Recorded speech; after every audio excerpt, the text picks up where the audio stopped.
اعوذ باللہ من الشیطان الرجیم بسم اللہ الرحمن الرحیم نحمدہ ونصلی علی رسولہ الکریم۔ انتہائی قابل احترام سامعین و حاضرین، مجھ سے اچھے لوگوں، السلام علیکم ورحمۃ اللہ وبرکاتہ۔ دروشی پڑھ لیں۔ اللہم صلی اللہ علیہ وسلم۔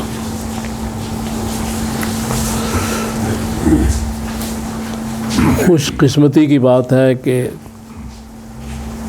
رمضان المبارک کا مہینہ، اس کی آمد ہے۔ ایک دفعہ پھر اللہ تعالیٰ ہمیں اس سعادت سے مستفیض فرمائے اور اس خلوص اور محبت کے ساتھ روزہ رکھنے کی توفیق عطا فرمائے، تراویح پڑھنے کی جو اللہ اور رسول چاہتے ہیں۔ چونکہ دین جو ہے وہ اللہ رسول کو راضی کرنے کا نام ہے، ان کی رضا پہ چلنے کا نام ہے۔ دین اپنے آپ کو خوش کرنے، راضی کرنے کا نام نہیں ہے۔ اگر ان کے مطابق ہماری خوشی ہے تو خوشی ٹھیک ہے، لیکن اگر وہ کسی اور بات پہ راضی ہیں، ہم کسی اور بات پہ، تو پھر اپنی اس خوشی کو ان کی اس خوشی پر قربان کرنا پڑے گا۔ رمضان کا اصل مقصد ہی ہے۔ قرآن پاک میں سورہ بقرہ کی آیت نمبر 183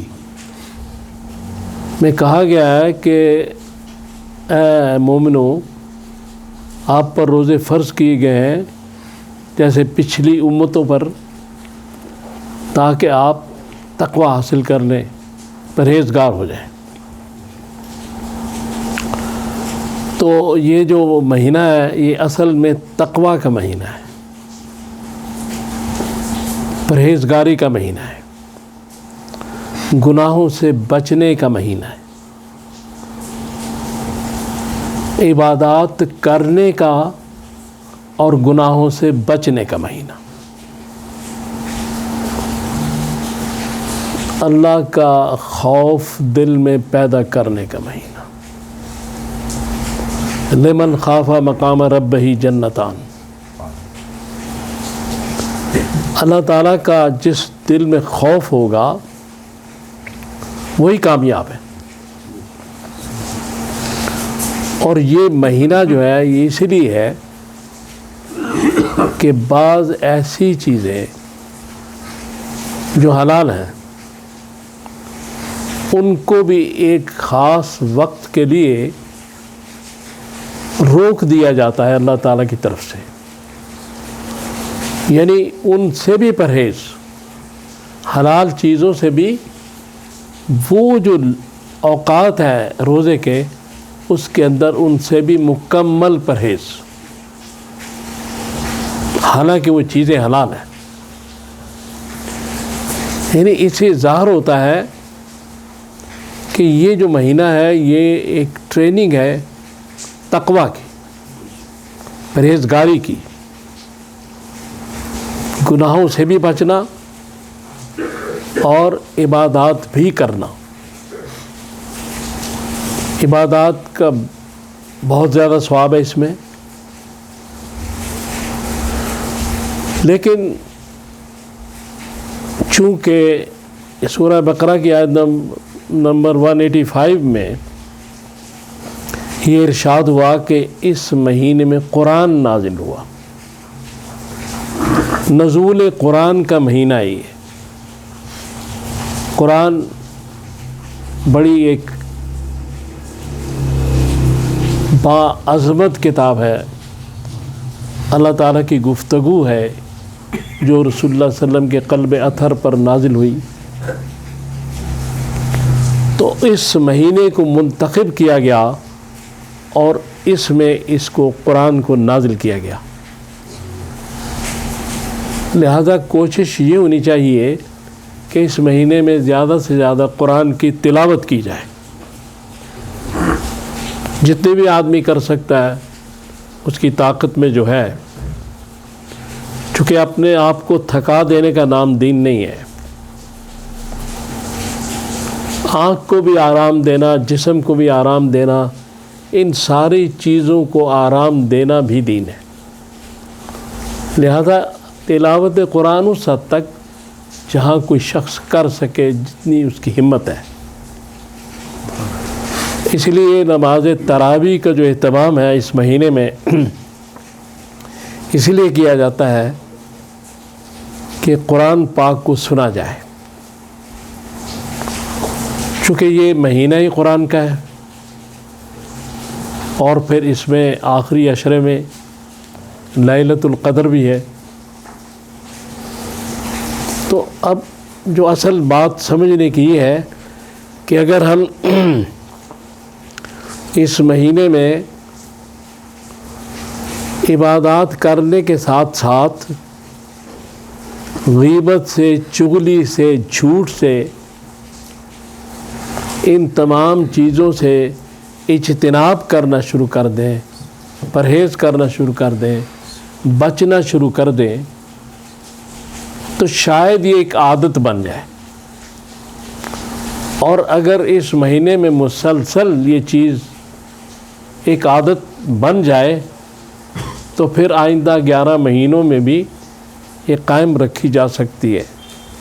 جب انسان کسی چیز کا عادی ہو جاتا ہے تو پھر اس کے لیے وہ چیز آسان ہو جاتی ہے کرنی.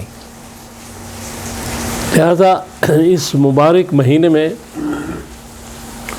کوشش یہ کرنی چاہیے کہ بھوکا پیاسا جو ہے وہ تو رہنا ایک حکم ہے، لیکن اس کے ساتھ ساتھ ان ساری چیزوں سے پرہیز بھی ضروری ہے جو غیبت، چغلی، جھوٹ، غصہ، بغض، ان ساری چیزوں سے پرہیز بھی ضروری ہے. کہ حضور سرور کائنات صلی اللہ تعالیٰ علیہ وآلہ وسلم فرمایا اتق المحارم تکن عبد الناس، کہ جب تک آدمی حرام کام نہیں چھوڑتا عبادت گزار انسان نہیں. یہ مہینہ اس لیے دیا گیا کہ اس میں انسان کی ول پاور مضبوط ہو، کہ اس کو بھوک بھی لگی ہو، کھانا بھی موجود ہو، لیکن حکم ہے کہ یہ افطاری سے پہلے نہیں کھانا، کھانا بھی حلال ہو، تو رک جائے، اس پہ برداشت پیدا ہو، ٹالرنس ہو، ول پاور اس کی مضبوط ہو. اسی طرح جب دوسری چیزوں سے بچیں گے جو روح کی بیماریاں ہیں، حسد وغیرہ، تو ان کا بڑا ثواب ہوگا. تو اس لیے حدیث پاک میں کہا گیا کہ حضور صلی اللہ علیہ وسلم فرماتے ہیں کہ اللہ تعالیٰ کو تمہارا بھوکا یا پیاسا رہنا نہیں پہنچتا تا وقت کہ تم دوسرے برے کاموں سے نہ بچو. یعنی اصل روزے کا مفہوم یہ ہے کہ کھانا پینا تو چھوڑ دیا، لیکن دوسرے کام جو ہیں، غلط کام جو ہیں، برے کام جو ہیں، جو اللہ رسول کی شریعت کے خلاف ہے، جو رسول صلی اللہ علیہ وسلم کے احکامات کے خلاف ہے، وہ ہم کرتے رہیں اور بھوکا پیاسا بھی رہیں، تو وہ روزہ نہیں کہلاتا اور اس کی کوئی قبولیت اللہ کے ہاں نہیں ہے. کوشش یہی کرنی چاہیے اس میں.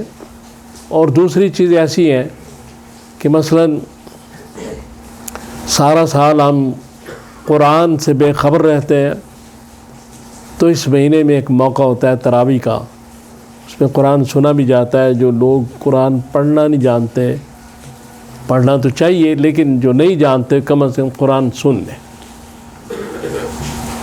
قرآن ایک بہت بڑا روحانی ٹانک ہے، یہ ایک بڑی زبردست چیز ہے. یہ صرف الفاظ نہیں ہے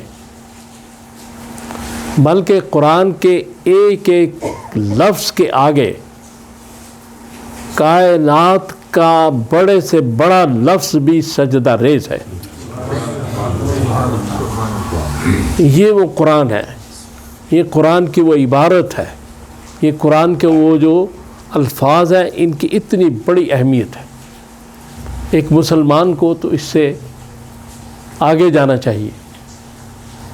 تو تلاوت قرآن کی طرف زیادہ توجہ دیں. یہ اہم ترین عبادت ہے اس مہینے میں، چونکہ قرآن اس میں نازل ہوا، اسی مہینے میں نازل ہوا، اس مہینے کو منتخب کیا گیا. باقی درود شریف کثرت سے پڑھیں، دعا کثرت سے کریں، دعائیں مانگیں. یہ میرے لیے بھی آپ کے لیے بھی استغفار کریں. اس کے بعد جو تلاوت قرآن، پھر اور جتنے بھی نوافل پڑھ سکتے ہیں، اس میں سے بہت زیادہ ثواب ہے ہر چیز کا. تو اب کچھ چیزیں ایسی ہیں کہ جو میں یہ علماء دین کے حوالے سے پیش کر رہا ہوں کہ روزہ جو ہے وہ کن چیزوں سے نہیں ٹوٹتا.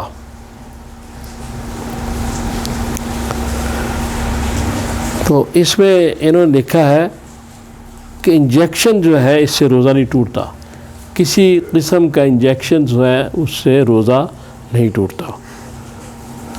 اگر زبان سے کوئی چیز چکھ لی جائے اور تھوک دی جائے چکھ کے، اندر نہ جائے تو روزہ نہیں ٹوٹتا. کیونکہ کئی لوگ ہوتے ہیں سخت مزاج ہوتے ہیں، ان کے جو کوک یا ان کی جو بیگمات ہیں وہ کھانا پکاتی ہیں، نمک زیادہ ہو جائے تو وہ ذرا برا مناتے ہیں یا کوئی ایسی چیز. تو اس لیے وہ چکھ کے اس کو تھوک دے، اندر نہ لے کے جائیں تو روزہ نہیں ٹوٹے گا. پھر انہوں نے لکھا ہے کہ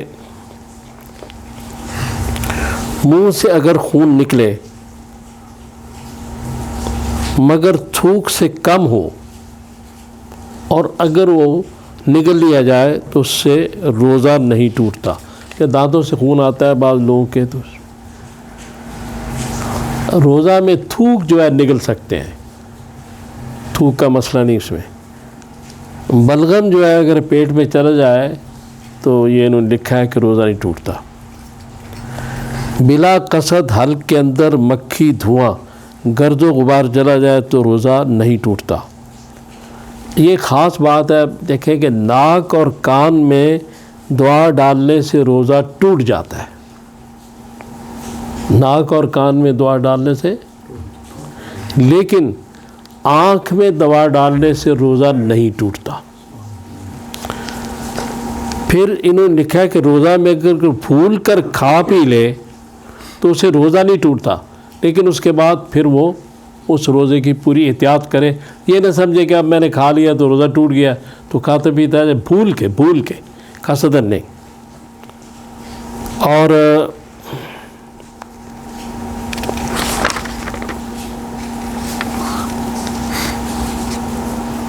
اس میں انہوں نے یہ بھی لکھا ہے کہ جو اگر خود بخود کسی کو الٹی آ جائے، قے ہو جائے، خود بخود، خود نہ لائی جائے لیکن ہو جائے نوزیے کی وجہ سے، تو روزہ نہیں ٹوٹتا. خون دینے سے روزہ نہیں ٹوٹتا. کسی کو ضرورت ہے کوئی روزہ دار جا کے خون دے، روزہ نہیں ٹوٹتا. خون نکلنے سے روزہ نہیں ٹوٹتا. وضو ٹوٹ جاتا ہے لیکن روزہ نہیں ٹوٹتا. اچھا، یہ انہوں نے یہ بھی لکھا ہے کہ روزہ دار جو ہے اس کے دانت جو خون نکلے اگر وہ حلق کے اندر نہ جائے تو روزہ نہیں ٹوٹتا. اگر دانتوں سے خون آتا ہو تو روزہ رکھے اور اس کو گلے کے اندر خون کو نہ جانے دیں. دانت نکلوانے سے روزہ نہیں ٹوٹتا. سرما لگانے سے اور آئینہ دیکھنے سے روزہ نہیں ٹوٹتا. بعض لوگ کہتے ہیں کہ سرما لگانے سے روزہ ٹوٹ جاتا ہے، تو آنکھ پہ دوائی ڈالنے سے بھی نہیں ٹوٹتا سرما لگانے سے، اور آئینہ دیکھنے سے بھی کئی لوگ کہتے ہیں روزہ ٹوٹ جاتا ہے. سر یا پورے جسم پر تیل لگانے سے روزہ نہیں ٹوٹتا. سوتے ہوئے اگر غسل کی ضرورت پیش آ جائے، دوپہر کو اگر سو گیا کوئی روزہ دار، تو اس سے روزہ نہیں ٹوٹتا. بعد میں غسل کر رہے ہیں. کسی وجہ سے جو نوجوان لوگ ہیں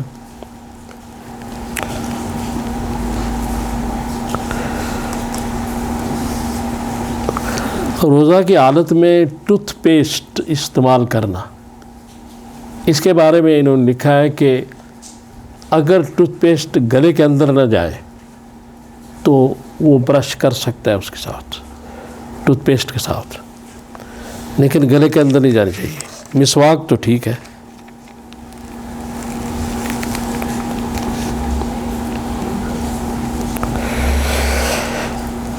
ہاں جی، اس میں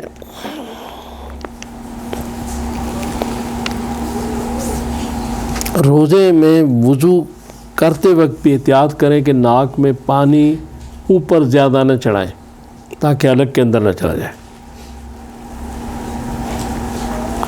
زہریلی چیز اگر کوئی ڈس جائے تو اس سے روزہ نہیں ٹوٹتا. مرگی کے دورے سے روزہ نہیں ٹوٹتا.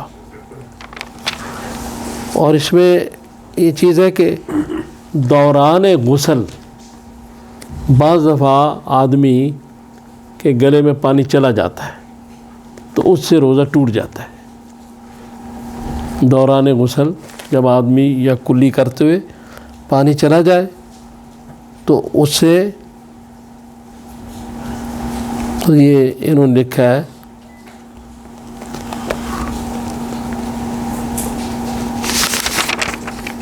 کہ روزہ ٹوٹ جاتا ہے. یہ نہیں، پانی حلق میں نہیں جانا چاہیے. حلق کے نیچے گیا تو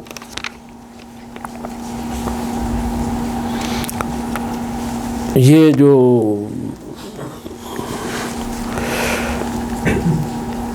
مولانا محمد یوسف لدھیانوی شہید جو ہے، یہ ان کے ارشادات ہیں، میں نے آپ کی خدمت میں پیش کیے جو انہوں نے ان مسائل پہ گفتگو کی ہے.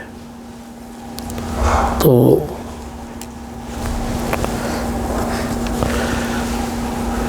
بس یہ ہے کہ میں تو ایک گزارش آپ سب سے کروں گا، آپ سب مجھ سے بہتر مسلمان ہیں،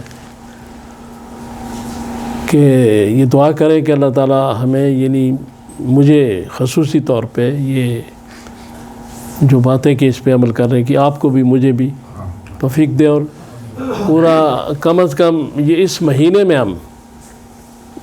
میں اپنی بات کر رہا ہوں کہ ہم اچھے مسلمان بن جائیں.